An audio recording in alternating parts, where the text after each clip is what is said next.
ஐயனார் துணையில அடுத்து என்ன நடக்க போகுதுன்னு வாங்க பார்க்கலாம். எல்லாரும் வேலைக்கு கிளம்பி போயிடுறாங்க. நடேசன் வெளியே உட்காந்துருக்காரு. யோசிச்சு பார்க்குறாரு. சரி, நம்ம பாண்டியன் கடை வரையும் போயிட்டு வருவோம் அப்படின்னு சொல்லிட்டு பாண்டியன் கடைக்கு வர்றாரு. அப்போ பாண்டியன் வந்து என்ன இவர் நம்ம கடைக்கெல்லாம் வரமாட்டாரு, இன்னைக்கு என்னமோ புதுசாக கடைக்கெல்லாம் வந்திருக்காரு அப்படின்னு சொல்லிட்டு, வாங்க என்ன விஷயமா வந்தீங்க அப்படின்னு கேட்குறாரு பாண்டியன். ஏன் ஏதாவது விஷயம் இருந்தால் தான் வரணுமா? ஏன் நான் உன் கடைக்கெல்லாம் வரக்கூடாதா அப்படிங்கிறாப்புல.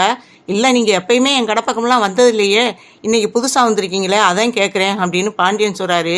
எல்லாம் ஒரு விஷயமா தான் உன்னிட்ட பேச வந்தேன் அப்படிங்கிறாப்புல. அப்படி என்னட்ட என்ன விஷயம் பேச போகிறீங்க அப்படின்னு பாண்டியன் கேட்குறாரு. ஏண்டா நான் வந்திருக்கேன், உட்காருங்கன்னு கூட சொல்ல மாட்டியா அப்படின்னவும், சரி சரி உட்காருங்க அப்படின்னு சொல்லிட்டு சேர் எடுத்து போடுறாரு. அப்போ நடேசன் சேரில் உட்காந்துட்டு சொல்கிறாரு, பாண்டியன்கிட்ட சொல்கிறாரு, நான் உன்கிட்ட ஒரு முக்கியமான விஷயமா தான்டா பேச வந்தேன் அப்படின்னவும், அதுதான் சொல்லிட்டீங்கல்ல, என்ன விஷயம்னு சொல்லுங்க அப்படின்னு சொல்கிறாரு பாண்டியன். நிலா வந்து வீட்டில் உன்கிட்ட பேசிக்கிட்டு இருந்தெல்லாம் நான் கேட்டுக்கிட்டு தான் இருந்தேன். கடைக்கு என் பேரை வைக்க சொன்னுச்சு, என் பேரை நீ வைக்க வேணாம் அப்படிங்கிறாப்புல. ஏன் இதை நீங்கள் வீட்டிலே சொல்லியிருக்க வேண்டியதானே, இதை சொல்கிறதுக்கு தான் இங்கே வந்தீங்களா அப்படின்னு பாண்டியன் கேட்குறாரு. டேய், நான் அங்கேயே சொல்லியிருப்பேன்டா, ஆனால் நிலா அதுக்கு ஒத்துக்கிறாதுடா, அதனால தான் எல்லாரும் வேலை கிளம்பி போனதுக்கப்புறம் நான் இங்கே வந்திருக்கேன் அப்படின்னு சொல்கிறாரு. அதுக்கு பாண்டியன் சொல்கிறாரு, நிலா நீ இதுக்கு ஒத்துக்கிறணும்ல, நிலா நீ அப்புறம் உங்கள் பேரை வைக்கலைனா அப்புறம் அவங்க என்னைய தப்பாக நினைப்பாங்க அப்படின்னு சொல்கிறாப்புல. அதெல்லாம் ஒன்றும் தப்பாக நினைக்க மாட்டா, நான் சொல்கிறபடி கேளு அப்படின்னு சொல்லவும், என்ன சொல்ல போகிறீங்க அப்படின்னு பாண்டியன் கேட்குறாரு. நிலா பேரை வச்சிரு இந்த கடைக்கு அப்படின்னவும், அப்போ என்ன சொல்கிறீங்க அப்படின்னு சொல்லி பாண்டியன் கொஞ்சம் அதிர்ச்சியோடு கேட்குறாரு. அப்போ தான் வந்து நடேசன் சொல்கிறாரு, இந்த ஊர் சனமே வந்து நம்ம வீடு பொண்ணு தங்காத வீடு அப்படின்னு இந்த ஊரே பேசுச்சு.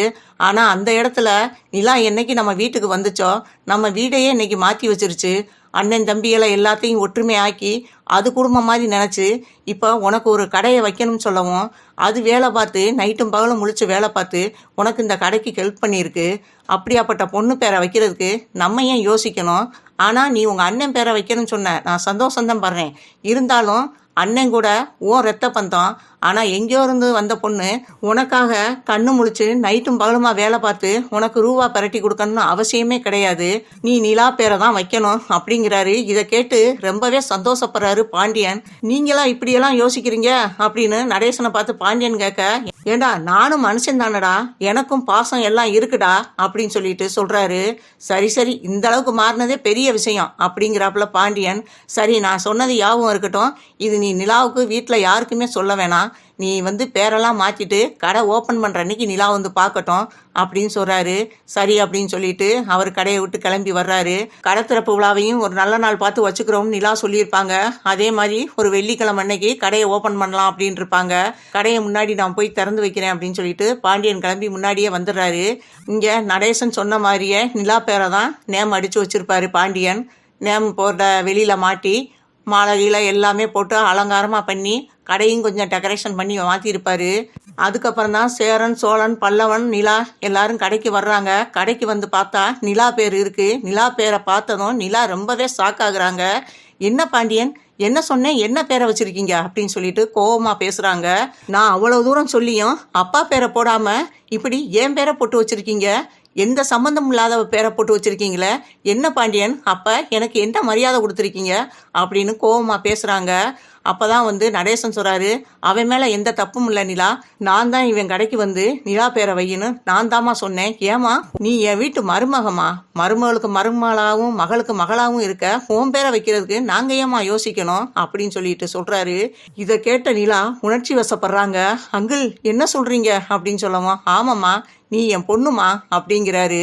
இதை கேட்ட சேரன் சோழன் பாண்டியன் பல்லவன் எல்லாருமே ஆச்சரியப்படுறாங்க. நடேசனா இப்படி பேசுறது அப்படின்னு சொல்லிட்டு. அப்பதான் சேரன் சொல்றாரு, நானும் உன் பேரை வைக்க சொல்லாமதே நீலா நினைச்சுக்கிட்டு இருந்தேன், ஆனா உன் பேச்சை மீற முடியாம தான் அன்னைக்கு நான் எதுவுமே சொல்லலை, நான் நினைச்சதை தான் அப்பா சொல்லியிருக்காரு அப்படின்னு சொல்லவும், என்னன்னா என் மேலே இவ்வளோ அன்பு காட்டுறீங்க எல்லாரும் அப்படின்னவும், நீ எங்கள் குடும்பத்தை உன் குடும்பமாக நினைக்கல, உன் பேரில் நாங்கள் அன்பு காட்டுறதுல என்னமா தப்பு அப்படின்னு சேரனும் சொல்கிறாரு. அதுக்கு சோழன் சொல்கிறாரு, சரி சரி பாசம் மலர்களா, அப்புறம் வீட்டில் போய் உங்கள் பாசத்துக்களை கொட்டுங்க, இங்கே நம்ம கடை திறப்பு விழாவை கொண்டாடுவோமா அப்படிங்கிறாப்புல. சரி அப்படின்னு சொல்லிட்டு எல்லாரும் சிரிக்க ஆரம்பிச்சிடுறாங்க. அதுக்கப்புறம் வழக்கம் போல் கடைக்கு பூஜையெல்லாம் போட்டு சாமியெல்லாம் கும்பிட்டு சந்தோஷமாக பேசிக்கிட்டு இருக்காங்க.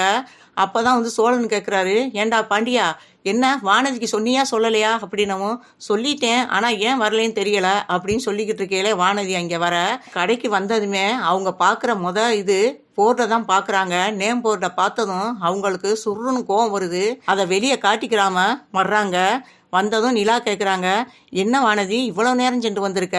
இது இனிமே உன் கடை பாண்டியனுக்கு சொந்தமானதுன்னா அது உனக்கும் சொந்தமானதானே? கடை ஓனருக்கு சொந்தமானவங்களே சீக்கிரம் வராமல் இப்படி லேட்டாக வர்றீங்க அப்படின்னு சொல்லி அவங்க ஜாலியாக கேட்க, நிலா அப்படி சொன்னதும் வானதி பட்டுன்னு சொல்கிறாங்க, யார் கடைக்கு ஓனரு? அதான் வெளியே உங்கள் பேரை தானே போட்டு வச்சுருக்காரு. அதுக்கப்புறம் இந்த கடைக்கு ஓனர்னு என்னை எப்படி பார்த்து நீங்கள் சொல்லலாம்?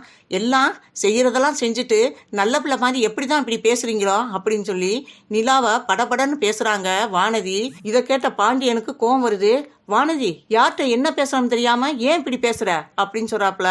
பரவாயில்ல விடுங்க பாண்டியன், ஏதோ அவங்க கோபமா ஏதோ இருக்காங்க போல, அதான் இப்படி பேசுறாங்க அப்படின்னு சொல்லவும், இல்ல இவ பேச்சை சரியில்லை நீ அப்படின்னு சொல்லி பாண்டியன் சொல்றாரு. சரி விடுடா அப்படின்னு சோழன்னு சொல்றாப்புல. அதுக்கு வானதி பட்டுன்னு சொல்றாங்க, நான் உண்மையை தானே சொன்னேன், என்ன நான் மனசுல இருக்கிறதா இப்ப நான் வெளிப்படையா சொன்னேன். யாருக்கு நான் பயந்துகிட்டுலாம் பேசல. எப்ப பார்த்தாலும் கடைக்கு நிலானி தான் டெக்கரேஷன் பண்ணணும்னு சொன்னாங்க, நிலானி தான் எனக்கு பணம் பரட்டி கொடுத்தாங்க, நிலானி தான் அதை செய்ய சொன்னாங்க இதை செய்ய சொன்னாங்கன்னு சொல்லிட்டு உங்கள் பேச்சாதான் பேசிக்கிட்டு இருக்கான். எந்த நேரம் பார்த்தாலும் என்னை பற்றி அவன் நினச்சி கூட பார்க்கறதில்ல.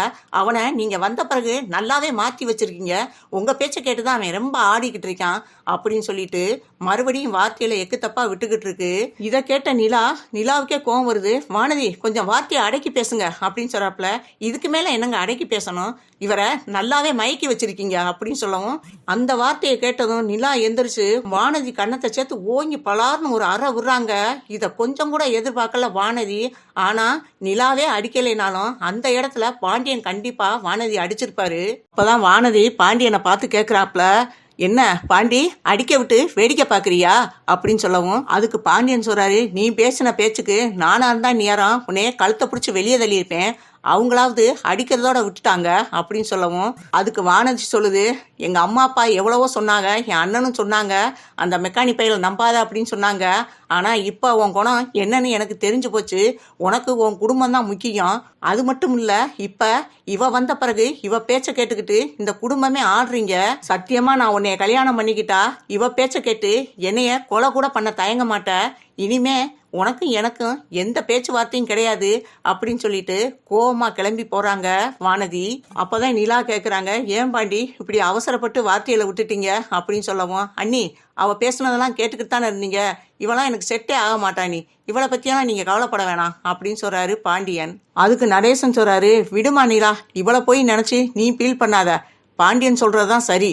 இவளையெல்லாம் கல்யாணம் பண்ணானா இவன் வாழ்க்கை தான் மோசமாக போகும். ஒரு சின்ன விஷயத்துக்கெல்லாம் இப்படி படப்படன்னு பேசுகிறவ எப்படிமா இவெல்லாம் குடும்பத்துக்கு செட் ஆவா? இவ செட்டே ஆக மாட்டாமா அப்படின்னு சொல்கிறாரு.